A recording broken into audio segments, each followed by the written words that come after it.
पढ़ते हैं paragraph number 1 to 4। ठीक है, वर्ड मीनिंग कंप्लीट हो गया। अब हम इसके हिंदी एक्सप्लेनेशन को देखते हैं। हिंदी एक्सप्लेनेशन क्या कह रहा है, पैराग्राफ नंबर 1। महात्मा गांधी जी लिखे हुए हैं अपने किस में भाई, इंडियन सिविलाइजेशन कल्चर में, कि I believe that the civilisation India has evolved is not to be beaten in the world. ये पूरा एक लाइन कह रहे हैं कि आई बिलीव, मैं मानता हूं, मुझे विश्वास है ना, मुझे भरोसा, या मैं भरोसा रखता हूं, या मैं मानता हूं।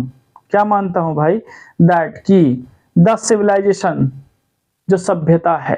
क्या कह रहे हैं महात्मा गांधी, कि मैं मानता हूं, है ना, मैं भरोसा करता हूं कि जो सभ्यता इंडिया हैज इवॉल्व्ड, जो भारत ने विकसित की है ना, भारत की जो सभ्यता है, या भारत ने जिस सभ्यता की विकास की है, is not to be beaten in the world, उससे पूरे विश्व में भी कहीं पराजित नहीं किया जा सकता।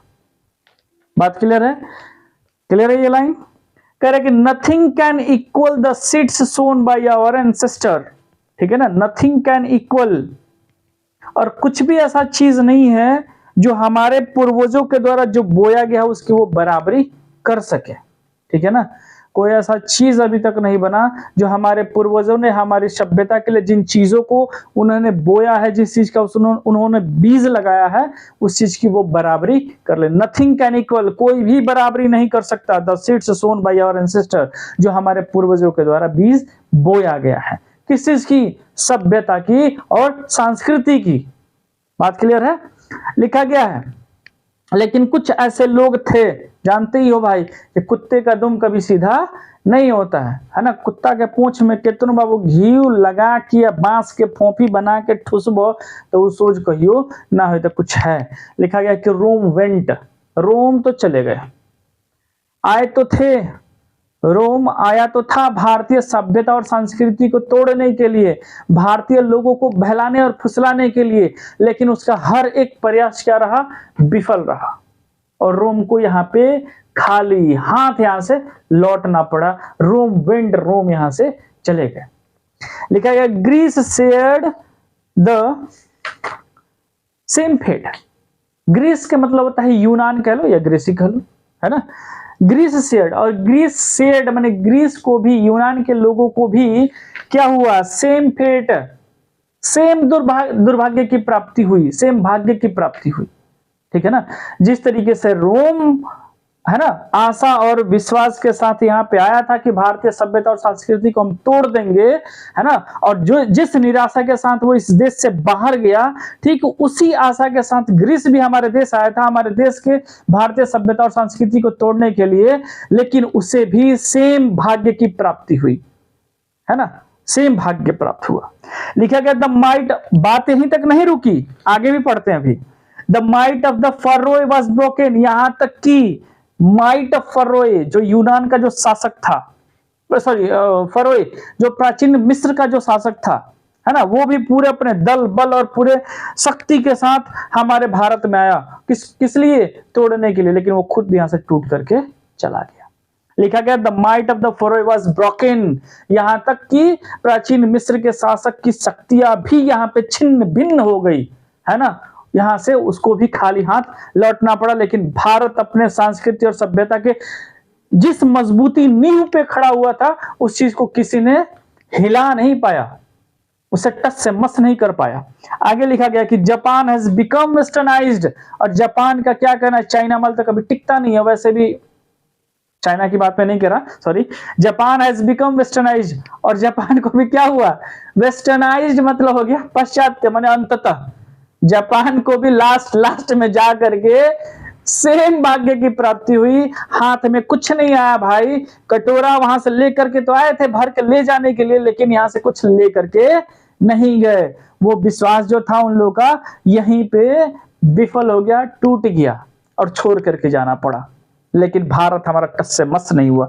लिखा गया कि of China nothing can be said, और तो चाइना का तो कुछ कहा ही नहीं जा सकता। लिखा गया कि of China nothing can be said, China को कुछ भी नहीं कहा जा सकता। हाँ, क्यों नहीं कहा जा सकता? जानते ही हो चाइनीज माल की गारंटी नहीं होती है। बेचारे आए, चाइनीज माल था, टूट गया। लिखा गया कि बट, लेकिन इंडिया इज स्टिल, इंडिया फिर भी वैसे ही था जैसे पहले था। जैसे इंडिया के पास पहले चमक, दमक, दहक, गौरव, वैभव, है ना, जो सारा चीज था, वो स्वयं इन लोगों के जाने के बाद भी उसके 2 गुने चमक के साथ, है ना, 2 गुने गौरव के साथ हमारी, जो हमारा भारत था, वो अपने मजबूती नींव पे खड़ा रहा। लिखा गया है कि सम हाउ और other sound at the foundation, लिखा गया है कि लेकिन फिर भी इंडिया अपने उस मजबूत नींव पर कैसा रहा, वैसे ही खड़ा रहा जैसे पहले था, हिला नहीं अपने पद से। लिखा गया कि द पीपल ऑफ यूरोप, बात तो अभी भी नहीं रुकी। लिखा गया कि the people of Europe, Europe के लोग, लर्न देयर लेसन। अब उन लोगों ने क्या इस्तेमाल किया, यूरोप के लोगों ने सोचा कि यार रोम आया, रोम भी यहां से चला गया, ग्रीस आया, उसे भी कुछ नहीं मिला, जापान आया, उससे भी कुछ नहीं मिला, मिस्र के शासक भी आया, उसको भी खाली हाथ यहां से जाना पड़ा। कुछ ना कुछ तो गलती रहा ही होगा।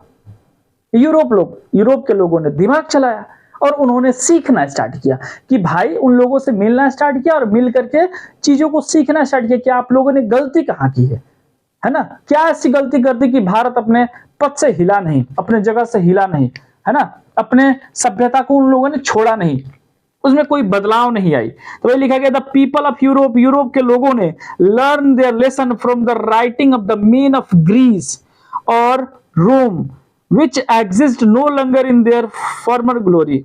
लिखा गया कि यूरोप के लोगों ने, है ना, ग्रीक और रोम के लोगों के द्वारा लिखे गए जो आर्टिकल्स था, उससे इन लोगों ने सीखना स्टार्ट किया। क्या ऐसी गलती हो गई भाई? अब देखो, सीख भी किससे रहे थे, which exist no longer in their former glory, वैसे लोगों से सीख रहे थे जिन्होंने खुद अपने मान, सम्मान, गौरव और उस चमक और उस सुंदरता को लंबे समय तक बरकरार नहीं रख पाए। उन लोगों से यूरोप क्या करने का काम कर रहा था, सीखने का काम कर रहा कि बताओ भाई क्या कर दिया तुम, क्या ऐसी गलती कर दी है ना, जो भारत अपने पद से हिला नहीं, है ना, भारत में कोई बदलाव नहीं आया, भारत के लोगों ने हमारी सभ्यता को अपनाने से क्यों इनकार कर दिया, सीखना स्टार्ट कर दिया। बताओ, ऐसे लोगों से सीख रहे थे ये लोग। In trying to learn from them, the Europeans imagine that they will avoid the mistake of Greece and Rome, such is their pitiful condition। क्या बात है, लिखा क्या गया कि in trying to learn, सीखने की वो लोग प्रयास कर रहे थे, from them, उन लोगों से क्या सीखने की प्रयास कर रहे थे जी, कि द यूरोपियंस इमेजिन, यूरोपियन ने ऐसा कल्पना किया, यूरोपियन ने ऐसा सोचा, यूरोप के लोगों ने ऐसा सोचा, दैट की they will avoid the mistake of Greece and Rome, जो ग्रीस और रोम के द्वारा जो गलती हुई है, हम उसको क्या लिखा गया, विल अवॉइड द मिस्टेक, है ना, जिसको उन लोगों, जिस गलती को उन्होंने टाला है ना, ठीक है, या उसके द्वारा जो गलती हुई है, हम उसको क्या करेंगे भाई, उसको हम सही करेंगे, सुधार करेंगे। मैंने ग्रीस और रोम ने जिस चीज को हल्के में लिया है ना, जिस चीज को उसने क्या कर दिया है, नजरअंदाज कर दिया है, हम उस चीज को भी हल्के में नहीं लेंगे, अवॉइड उस चीज को नहीं करेंगे, ठीक है। तो इस तरह की बातें ये लोग क्या कर रहे थे भाई, रोम और ग्रीस से सीखने का प्रयास कर रहे थे। Such is their pitiable condition, और ऐसी इन सारे लोगों के साथ दयनीय स्थिति थी कि ये लोग हारे हुए लोगों से सीखने के प्रयास कर रहे थे कि बताओ भाई कि आखिर तुम में कहां कमी रह गई, है ना, कौन सी ऐसी चूक हो गई कि तुम जिस काम के लिए गए थे इंडिया, वो काम तुम करके नहीं आए, हमें उस चूक को बताओ। हम उस चीज को नजरअंदाज नहीं करेंगे, बल्कि हम उसे भी एक सही तरीके से रिप्रेजेंट करने का काम करेंगे भारत में, और वहां के लोगों को हम क्या करेंगे, बदलाव लाएंगे, उन लोगों के सोच को बदलेंगे, है ना, उसकी सभ्यता को बदलेंगे। तो ये ऐसे ऐसे लोगों से ये लोग सीखने की काम करते हैं, यूरोप के लोग। पैराग्राफ नंबर 2 में चलते हैं।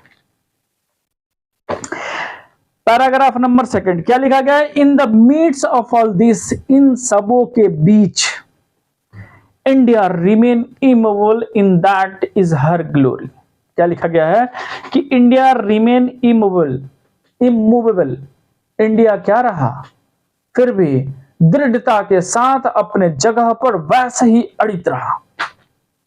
समझ रहे हो बात?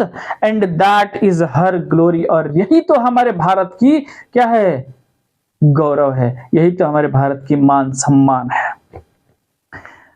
फिर भी आगे क्या लिखा गया कि it is a charge against India.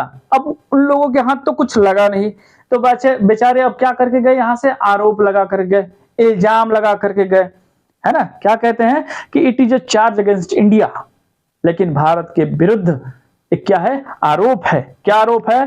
That की her people are so uncivilised, ignorant and stolid. क्या लिखा गया है कि विरुद्ध एक आरोप है कि भारत के जो लोग हैं वो इतने असभ्य, अनपढ़ और दृढ़ है, सॉरी मूर्ख है, हट्ठी किस्म के हैं।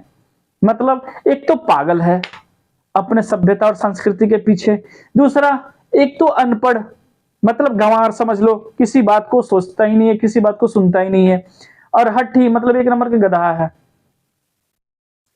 ना। हट्ठी है, जिस चीज के लिए, जो चीज वो लोग एक बार मानना शुरू कर दी है उसी चीज को वो लोग मानते हैं। इस सेंस में कहा जा रहा है कि भारत के विरुद्ध एक आरोप है कि वहां के जो लोग हैं वो क्या है, अनसिविलाइज है, असभ्य है ना, असभ्य हैं, अनपढ़ है और मूर्ख हैं। That is not possible to induce them to adopt any changes. क्या लिखा गया है कि उन लोगों को संभव नहीं है कि किसी भी बदलाव को अपनाने के लिए उन्हें क्या कर दिया जाए, लुभा लिया जाए। बात आ रहा कुछ समझ में? लिखा गया है कि भारत के विरुद्ध भारत के लोगों पे एक आरोप है क्योंकि वहां के लोग असभ्य हैं, अनपढ़ हैं, हट्ठी हैं, और उन लोगों को किसी भी नए बदलाव को अपनाने के लिए उन्हें नहीं लुभाया जा सकता। यह संभव ही नहीं है, इट इज नॉट पॉसिबल, यह संभव नहीं है, यह मुमकिन ही नहीं है कि हम किसी भी बदलाव के लिए भारतीय को हम क्या कर दें, इंड्यूस कर दें, लुभा लें किसी भी नए बदलाव के लिए। लिखा गया कि it is a charge really against our merit. भाई ये तो है, हम मानते हैं कि ये जो चार्ज है, ये जो आरोप लगा है हमारी योग्यता के पर, है ना, जो हमारे गुण पे ये जो आरोप लगा है वास्तव में सही है, कोई दिक्कत नहीं भाई। हम अनपढ़ ही हैं, हम असभ्य ही हैं, हम हट्ठी ही हैं, लेकिन है तो हम अपने जगह पे। तुम योग्य हो, है ना, तुम योग्य हो, तुम हट्ठी नहीं हो, तुम सभ्य ही हो, फिर भी अपने देश के मान सम्मान को बचा नहीं पाए। तो मेरा मानना है कि तुम्हारे सभ्यता के सभ्य होने से अच्छा है कि हम असभ्य ही रहें और असभ्य रह करके ही अपने भारत के मान सम्मान को बचा करके रखें। तो कह रहा कि it is a charge real against our merit. ये सही बात है, हमारे गुण के खिलाफ जो आरोप है वो सही है। What we have tested and found true on the anvil of experience we dare not change। फिर भी लिखा गया है कि जो हम लोगों ने अपने अनुभव के निहाई पर इस भारत के लोगों को जांचा, परखा और जाना और पाया, क्या पाया कि वास्तव में वी डेयर नॉट चेंज, हम लोग उसे बदलाव या बदलने के लिए साहस भी नहीं कर सकते। हम लोगों के पास उतनी हिम्मत नहीं है कि भारतीय को हम किसी भी बदलाव के लिए मना ले, ठीक है, लुभा ले। Many thrust their advice upon India, बहुत लोगों ने अपनी अपनी राय को क्या किया, भारत के ऊपर थोपा रखा, है ना, और कहा कि बट लिखा गया कि एंड सी रिमेन्स स्टडी, लेकिन फिर भी उन सारे ही राय मशवरे को सुनने के बावजूद भी भारत कहाँ, जहां था वहीं था, उसी अवस्था में खड़ा रहा। स्टडी मतलब स्थिर था।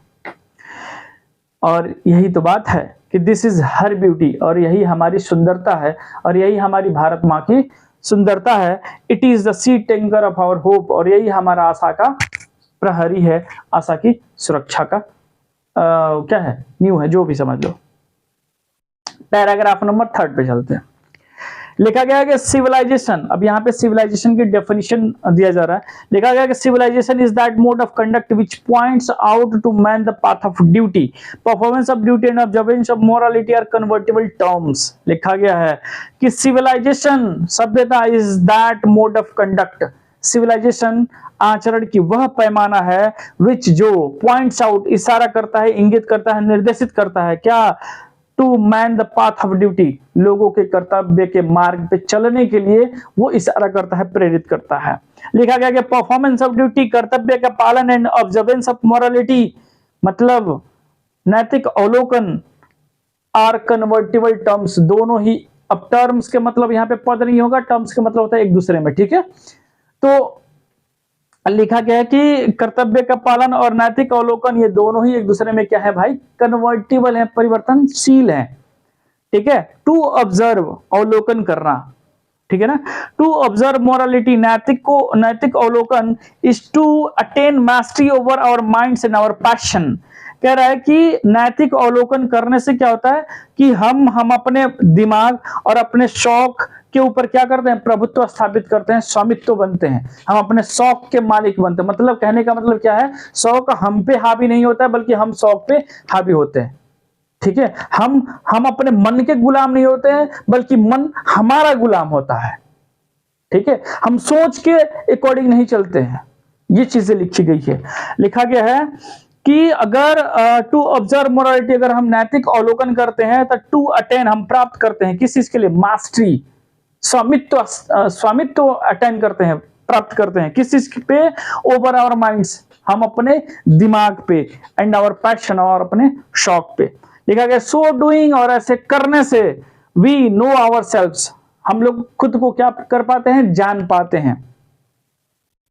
The Gujarati equivalent for civilization means good conduct, और यहाँ पे गुजराती भी सभ्यता के मतलब या सभ्यता के समतुल्य वो लोग अच्छे आचरण को ही मानते हैं।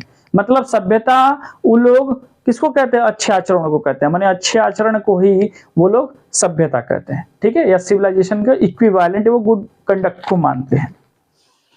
पैराग्राफ नंबर 4 पे चलते हैं बाबू। लिखा गया है if this definition be correct, अगर ये परिभाषा सही है, सत्य है, देन इंडिया, तो Bharat, as so many writers have shown, तो भारत पे जो इतने सारे राइटरों ने लिखा है, as so many writers have shown, जो लिखा है, has nothing to learn from anybody else, तो मेरा मानना है कि भारत को किसी और से कोई चीज सीखने की आवश्यकता नहीं है। लिखा गया हैज नथिंग टू लर्न, कुछ भी सीखने की आवश्यकता नहीं है from anybody else, and this is as it should be, और ये वैसा ही है जैसे इसे होना चाहिए। क्लियर है? ये रहा आपका पैराग्राफ नंबर 4 तक का हिंदी एक्सप्लेनेशन। अगर आपको कहीं नहीं समझ में आया हो तो आप कमेंट सेक्शन में जरूर मैसेज कर सकते हैं, मैं उस पैराग्राफ को फिर से लिख करके समझाने की भी प्रयास करूंगा, और इसके आगे वाले पैराग्राफ भी बहुत जल्द हिंदी एक्सप्लेनेशन के साथ, और साथ ही साथ उसका वर्ड भी बहुत जल्द ही अपलोड होगा। इसलिए अगर आप इस चैनल पर नए हैं तो कृपया करके इस चैनल को जरूर से लाइक करें, शेयर करें, सब्सक्राइब करें, चीजें तो बहुत आने वाली है।